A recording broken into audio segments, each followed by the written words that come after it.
बारामतीतील प्रगतीनगर येथे रात्री 10:30 ते 11च्या वाजल्या सुमारास 23 वर्षीय युवकाचा कोयत्यांनी निर्घुण वार करत खून करण्यात आला.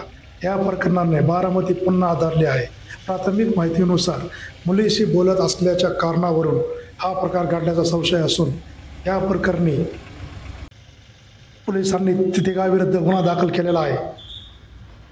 सदर प्रकरणी अभिषेक सदाशिव गाजाकस यांनी बारामती शहर पोलिसात फिर्याद दाखल केली असून पोलिसांनी आरोपीचा शोध घेत आहेत, अशी माहिती प्रभारी उपविभागीय पोलीस अधिकारी पप्परा दडस यांनी पत्रकारांशी बोलताना सांगितले. काल रात्री प्रगतीनगर बारामती येथे एक कोयत्यानं वार करून एक मर्डर झाल्याची घटना निदर्शनास आलेली आहे. यामधील जो विक्टिम आहे त्याला आपण त्या ठिकाणावरून त्याचं इन्क्वेस्ट आणि PM करण्यासाठी हॉस्पिटलला त्याला रवाना केलेला आहे.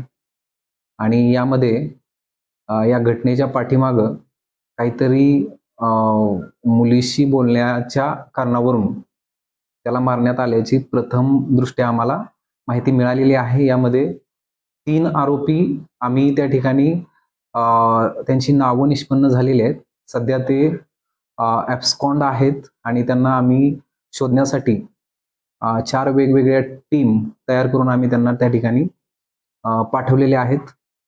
सर्व लेवलवरती म्हणजे टेक्निकल ॲनालिसिस टीम असेल, इंट्रोगेशन टीम असेल आणि त्यानंतर त्याला शोधणारं पथक, अशा वेगवेगळ्या टीम आम्ही रवाना केलेल्या आहेत. संध्याकाळपर्यंत किंवा आज उद्या 2 दिवसात आम्ही त्यांना पकडून पुढील तपास करत आहोत. साधारण घटना साहेब ह्याच्यावर मुलीबरोबर बोलताना झाले का दुसरं काही पार्श्वभूमी?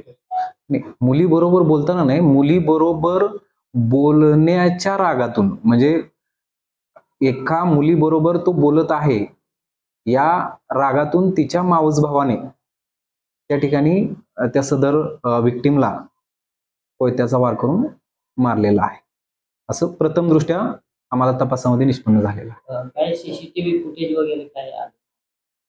CCTV फुटेज चेक करणारी टीम सध्या घटनास्थळापासून जे रोड्स वेगवेगळ्या डायरेक्शनला निघतात त्या ठिकाणी आम्ही शोधत आहोत आणि त्या लेवलवरतीही तपास चालू आहे.